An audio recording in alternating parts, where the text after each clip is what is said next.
everyone, it is Jess here from the Scrappy Sisters, and thank you for joining me for a Kitaholic Kits design team layout. So for this layout, I just knew I had to use that beautiful lotus paper. It is just, the pinks in it was just so stunning. Though I must admit, I did find it very, very difficult to not use any of that beautiful teal on the other side. That teal is just, I kind of need two pieces of this paper so I can have some of that gorgeous teal as well. So what I tend to do, if I have a piece of pattern paper that I absolutely love but it's a little bit too much for me, is I cut it up a little bit and let some white space come through. So sometimes there are bits of paper that are like almost like a pattern or a geometric shape that you can cut along each of the lines, and you can cut it sort of as each little icon is supposed to be cut. But in a paper like this, there's no real specific way it needs to be cut out. Like, of course, you could cut out those flowers and use those as ephemera. But in terms of keeping a background piece of paper, it's a little bit of a challenge. So I just took a big leap of faith and just cut this all into strips. So I initially cut a border off my page, and then I cut it up into diagonal strips that are a little bit smaller than an inch wide. And then I distressed every single edge and then glued it down onto my page. And so essentially what I've done is I've kept the beautiful pattern of each of those flowers and the design that is of the pattern paper, but by adding more white space to the page, I've broken up the busyness of the design and I've made it feel a little bit less in your face than it might have been before. And I find that this is a super good technique for papers that are a little bit too busy for you. So I definitely recommend giving something like this a little bit of a try if you have a piece of paper that you'd really love to use but is just a little bit daunting. So as you can see, I did go ahead and do a line of stitching all the way down each of those rows. It's in a nice sort of coral pink color, a complementary color to those pinks that are in each of the lotus flowers.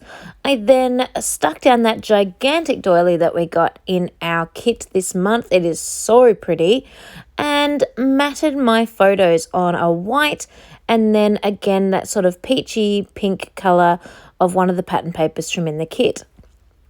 I'm then having a play with a bunch of different ephemera, some of them from the sticker sheets, some of them from the sticker book, I should say, and some of them from the ephemera pack.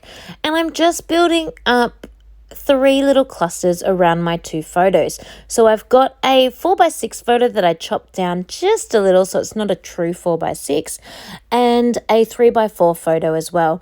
Now, the reason for chopping down the 4x6 was twofold. One, there was a whole bunch of dead space. As you know from taking selfies, you can't be perfectly accurate with those. And there was just like this blank shoulder beside one of the girls that just, looked a bit odd man out.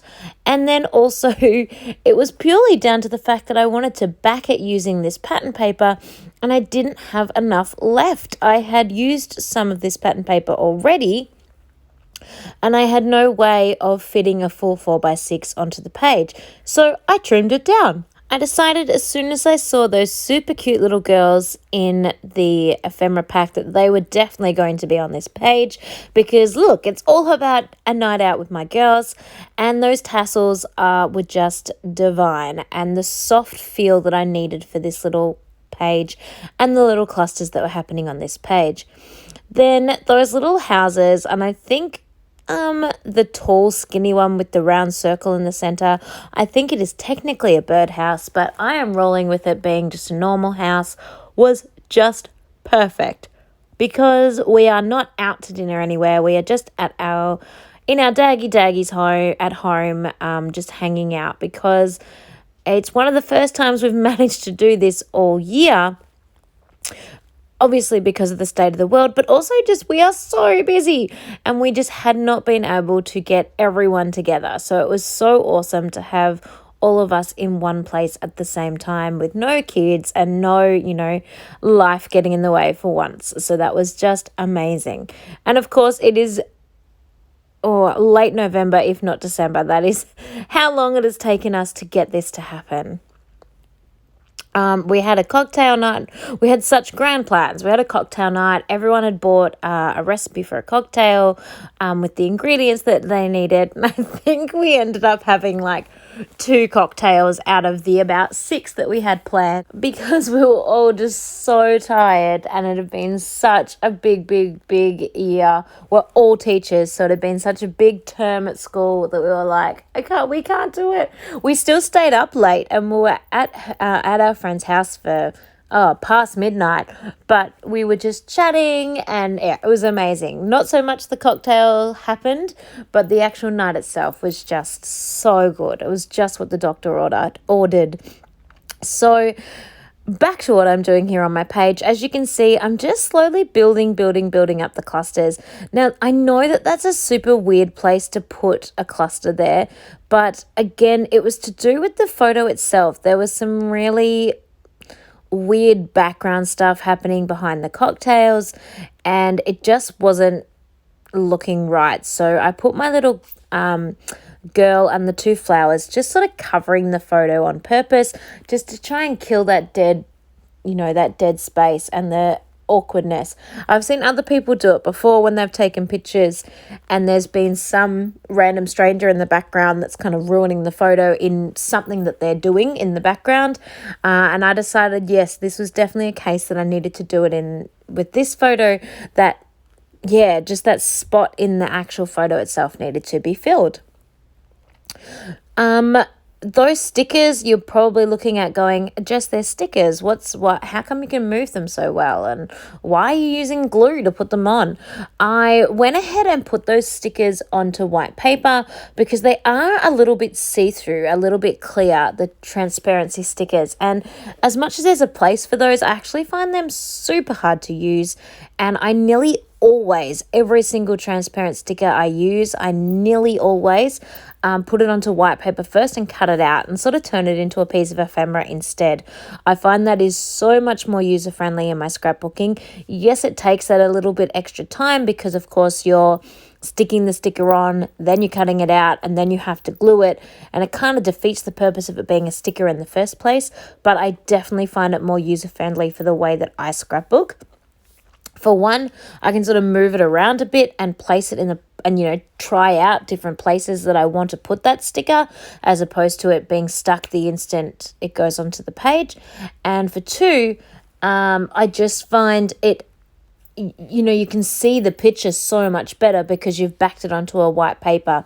If I tried to stick those flowers straight where I want them to be here, they just get so lost because they're see-through and transparent.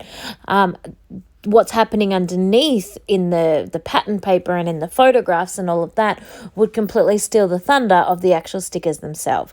So it is definitely a tip that I do 99% of the time when I'm using transparent stickers. I absolutely stick them on white paper. And excuse me, can we please talk about these Jen Hatfield puffy hearts for a minute?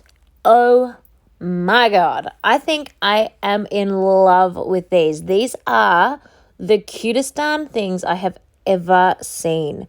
I want to hoard them, but I also want to use them on every single layout. And there are so many of them. I am not mad about that, by the way. These are incredible. I just love them.